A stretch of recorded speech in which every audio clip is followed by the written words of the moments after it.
Men, I want to talk to you about a quiet shift that's happening right in front of us and what it demands from anyone who wants to lead well, love well, work well, and build something real with the women in our lives. Here's the headline. More women in their 30s and 40s are reporting something that doesn't fit the old script. Not settled, not slowed down, not past their prime.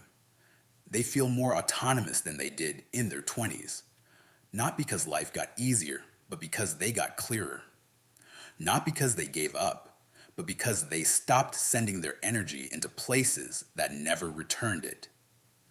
We were sold a myth that peak fulfillment arrives before 30, that ambition must be loud and public, that youth is the main ingredient in value. That story comforts people who benefit from women staying uncertain. It keeps women busy proving themselves.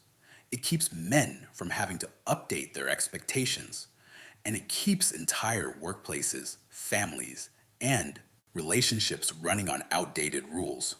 But the reality is sharper.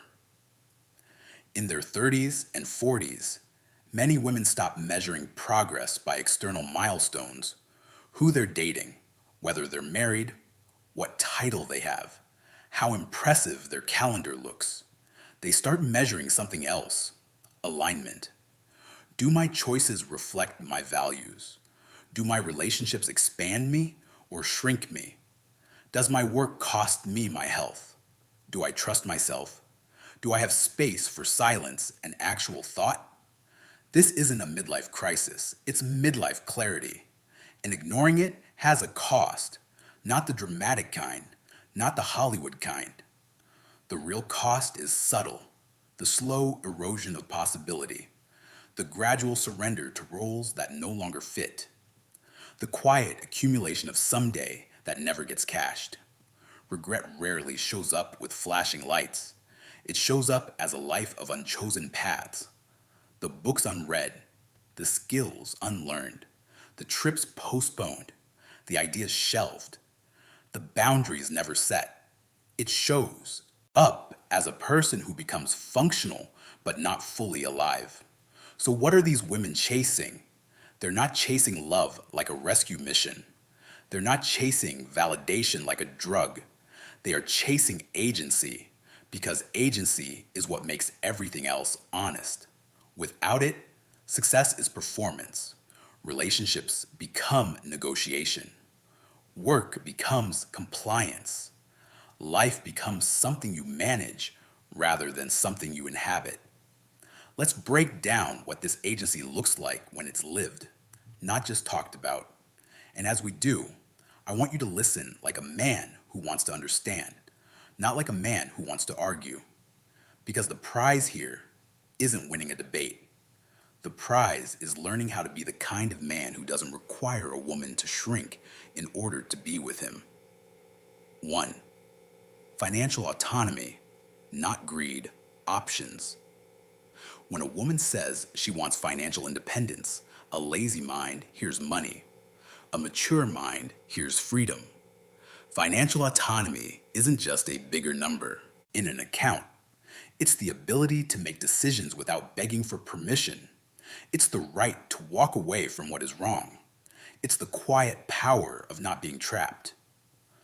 A lot of women learn this the hard way. They spend years being responsible in the way society praises. Dependable employee, supportive partner, emotionally available friend, always steady, always accommodating, and then they notice a brutal truth. Loyalty is often rewarded with more demands, not more care. Picture a woman in her mid 30s who did everything right. Good job, solid salary, benefits, the adult life. But her work didn't just take time, it took voice. She sat through meetings where her best ideas were repeated by someone else and praised. She swallowed disagreements to avoid being labeled difficult. She learned to translate her confidence into something palatable. Over time, she became excellent at being acceptable. One night, after another forced corporate bonding event, she sat, in her car and realized she couldn't remember the last time she stated a strong opinion without softening at first. She wasn't depressed. She wasn't burned out in the trendy way. She was quietly absent from her own life. So she built a buffer. She lived below her means. She paid down debt. She learned what she owned and what owned her. She didn't quit in a blaze of drama. She quit with a plain email and a plan. Then she started something smaller but truer: consulting, freelancing, a niche service, a side business that grew one client at a time. No investors, no performative hustle, just revenue tied to skills and ethics. Her life got quieter. Her decisions got louder. Men, notice what's happening here. She didn't leave because she couldn't handle pressure. She left because she finally understood the math. A system that profits from her compliance will never prioritize her thriving. This is why many women invest. Build side income, negotiate harder, ask sharper, ask questions, and stop apologizing for wanting stability. For them, money is not about luxury, it's about leverage. And there's a risk on the other side: staying tied to systems that reward obedience over courage. People underestimate that risk because it's slow. But slow damage is still damage. If you're a man who wants to be a good partner, a good leader, a good father, hear this. Women's financial autonomy is not an attack on you. It's an insurance policy against dependency. And dependency is not romance. Dependency is fear dressed up as love. A relationship is healthier when both people can leave but choose to stay. 2. Meaningful relationships. Fewer, deeper, real. In your 20s, it's common to keep relationships out of momentum. You collect people. You tolerate drama. You play social roles. You keep contact because it's familiar, not because it's nourishing. In their 30s and 40s, many women stop doing that. They stop mistaking familiarity for intimacy. They stop confusing frequent contact with genuine connection. They stop maintaining relationships that require constant self-editing. They get more selective not because they're cold, but because they're tired of paying for belonging with their peace. A woman who used to fill her calendar with noise starts clearing it. She pulls away from friends who only show up when they need something. She stops entertaining performative positivity that refuses to acknowledge real life. She stops accepting conversations where she has to reduce herself to stay liked. And romance follows the same logic. A younger version of her might have feared being alone. The older version fears being misunderstood. That's a huge evolution. She might end a relationship that isn't bad because not bad is not the standard anymore. Not bad can still be limiting. Not bad can still be a slow suffocation if it doesn't make space for her growth. This is where men often get confused. They think love is proven by endurance. They think staying is always virtuous. They think comfort equals compatibility. But in this stage of life, women often treat intimacy like a mirror, not an escape. They want a relationship that reflects who they're becoming, not who they used to be. They want resonance, not just reliability. And here's a detail that matters. Discernment can look like rejection to someone who benefits from access without accountability. So when a woman tightens her standards, the wrong man calls it too picky. The wise man calls it self-respect. If you want to understand the new currency here, it's not charm, it's emotional accuracy. Can you tell the truth without cruelty? Can you listen without fixing? Can you handle her no without punishment? Can you be consistent without entitlement? Can you take responsibility without turning it into shame? Because the cost of clinging to outdated bonds is not just exhaustion, it's identity loss. And identity loss shows up physically: stress, sleep disruption, anxiety, a nervous system stuck in high alert. When connection becomes chosen and sacred, it becomes medicine. When it becomes obligatory and performative, it becomes poison. 3. Health and wellness, no longer vanity, now survival. A lot of men still think women's wellness is about aesthetics. That's because advertising trained us to see it that way. But for women entering their 30s and 40s, health becomes less about appearance and more about capacity, energy, mood, sleep, hormonal stability, focus, recovery, longevity. You don't keep ignoring your body forever without consequences. In your 20s, you can borrow against the future. In your 30s, the interest shows up. In your 40s, the bill is due. So many women stop treating their body like a machine that runs on caffeine and willpower. They start treating it like a system that tells the truth even when the mind tries to negotiate. They learn that burnout isn't an event, it's an accumulation. Not one collapse, but 1,000 small betrayals of the body. They start caring about the nervous system, stress regulation, breath, sleep routines, boundaries that protect recovery. They stop glorifying exhaustion as proof of worth. They stop calling depletion normal. Therapy becomes maintenance, not emergency. Movement becomes medicine, not punishment. Nutrition becomes strategy, not restriction. Rest becomes a skill, not a reward. And here's the part men need to absorb. When a woman starts protecting her health, she often starts protecting her life in other areas too. Because once you feel the cost of neglect physically, you stop bargaining with it emotionally. You stop tolerating dynamics that spike stress. You stop offering your body as collateral for other people's expectations. If you're a man who wants to be a safe place in a woman's life, ask yourself, do you contribute to her peace or do you consume it? Do you respect her sleep, her boundaries, her recovery time? Or do you treat her like a resource that should always be available? A woman who is rebuilding her health is not becoming high maintenance. She's becoming properly maintained. 4. Personal growth, shedding identities, resurrecting curiosity. In their 20s, personal growth often looks like achievement, degrees, promotions, milestones.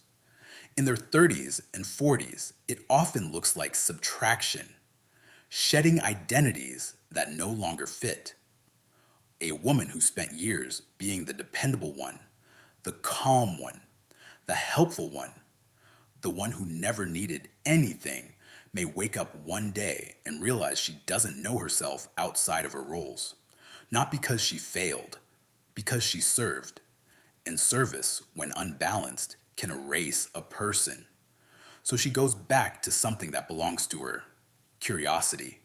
She takes courses, not because she needs a new credential, but because she wants to. Remember her own mind. She learns a language, an instrument, a craft.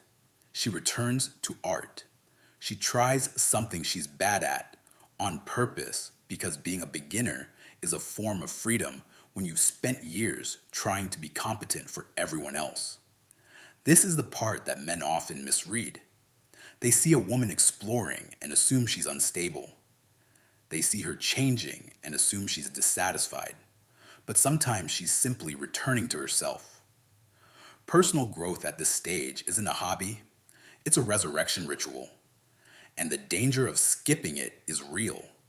Identity fossilization. That moment when you stop asking, what am I becoming? And start saying, this is just how life is.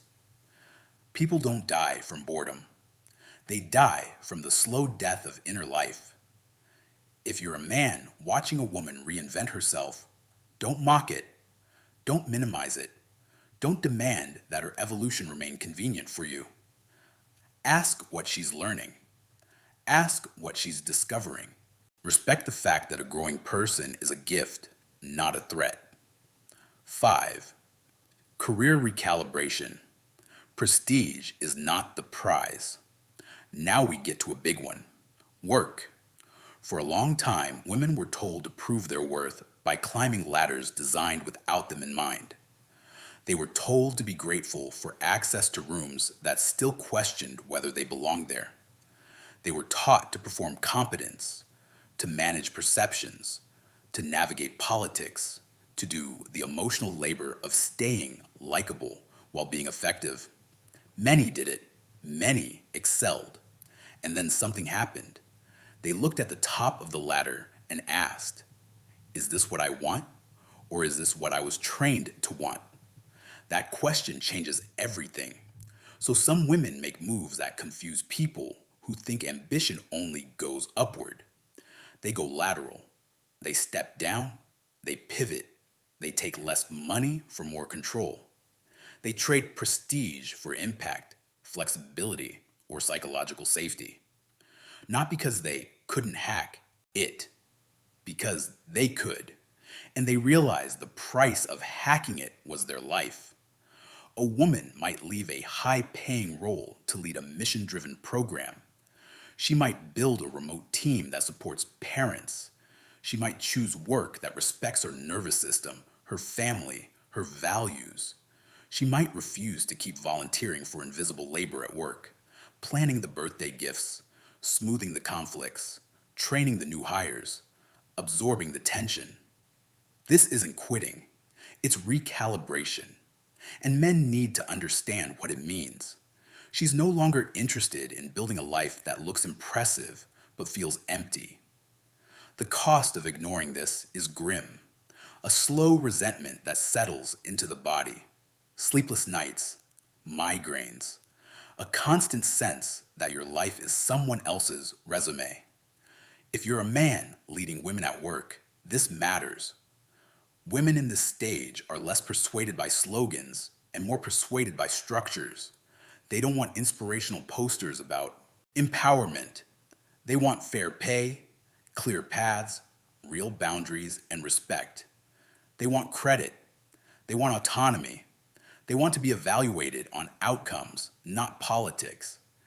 If you're a man dating or married to a woman in this stage, it matters too.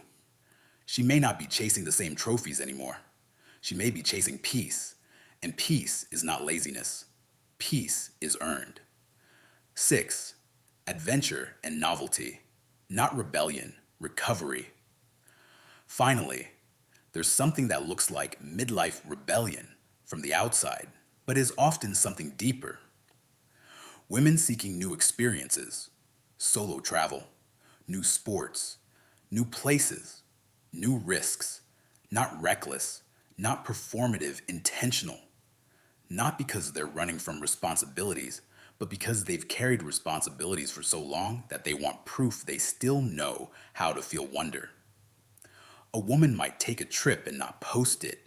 She might do something terrifying and tell almost no one. Because the point isn't applause. The point is evidence. Internal. Proof that she can still choose the unknown. This matters because novelty is not just entertainment. Novelty restores a person. It interrupts the loop of duty. It wakes up parts of the brain and spirit that routine puts to sleep. And here's the real threat: sterility, emotional atrophy, the slow conviction that safety is the same as serenity. Comfort can be a cage if you never leave it. So she does something new. She gets lost on purpose. She learns that she can be disoriented and still find her way. She learns that joy doesn't need an audience, and she comes back more herself than before. What this means for men. Now let's talk directly about you. Why should men care about this shift? Because whether you're a boyfriend, husband, father, manager, brother, or friend, your assumptions will shape the quality of the women's lives around you, and your ability to adapt will shape the quality of your own life. Men who cling to the old script will keep experiencing women's growth as betrayal. Men who evolve will experience it as partnership. Here are the hard truths, spoken with respect. A woman with agency cannot be controlled with guilt. A woman with clarity cannot be negotiated out of her boundaries. A woman with self-trust cannot be managed by confusion. So if your strategy is to stay vague, to keep things undefined, to offer just enough to hold access without commitment, you're going to lose her, not necessarily to another man, but to her own life. And if your strategy is to demand that she remain the version of herself that was easiest for you, you're going to become an obstacle in her story. But if you want to be the kind of man women respect at this stage, it's not complicated. It's just rare. Be direct. Be consistent. Be accountable. Be emotionally literate. Be stable without being rigid. Be strong without being threatened by strength. And most importantly, do not confuse her evolution with rejection of you. Sometimes a woman isn't leaving you behind. She's leaving the part of herself that tolerated less than she deserved. If you love her, you should want that. The 6 pillars, redefined for a sharper life. Let's name the pillars again, because together they form an architecture for a life that doesn't fade with age. It deepens. Financial autonomy, options, leverage, freedom, meaningful connection, fewer relationships, deeper truth, embodied wellness, nervous system, longevity, capacity, personal discovery, curiosity, learning, becoming, purposeful work, alignment over prestige, radical curiosity, novelty, wonder, proof of aliveness. These aren't phases, they're foundations. And the cost of ignoring them is not dramatic. It's quiet. It's the slow dimming of presence, the surrender to roles that no longer fit, the erosion of curiosity into compliance. You don't wake up one day and feel old. You wake up and realize you haven't asked yourself what you want in years. That's not just a women's issue. That's a human issue. So here's the challenge for men. Specifically, stop measuring women by timelines you didn't carry in your body. Stop praising sacrifice when what you really mean is convenience. Stop calling boundaries attitude when they interrupt your access. Stop expecting emotional labor as part of the deal. Stop treating a woman's independence like a threat to your masculinity. And start asking a better question, one that is simple but not easy. What am I building that makes the people I love more alive? Because the next chapter is not waiting for perfect conditions. It's waiting for a decision, not a dramatic overhaul, a clean choice. Choose integrity over image. Choose clarity over comfort. Choose growth over control. Choose partnership over possession. And if you feel behind, understand this. The feeling of being behind is often just a story you were taught to keep you small. You are not behind. You are at the exact point where you can finally live with intention. If the women in your life are stepping into agency, don't stand in the doorway arguing with the past. Step aside or step up. Learn the new language. Meet them there. Because the truth is, men benefit from this shift too. A woman who has agency doesn't need you to save her, which means you are finally free to be chosen, not required. A woman who has clarity doesn't want games, which means you can stop performing and start being real. A woman who has self-trust won't build her life around fear, which means love can finally be built on truth. That's not a threat. That's an upgrade. And it starts with one question you can ask today. With no ceremony, no announcement, no speeches on social media. What am I choosing because I want to, not because I'm supposed to? Answer that honestly, and you'll understand what this era of women's autonomy is really about. Not rebellion, return, not crisis, clarity, not starting over, starting true.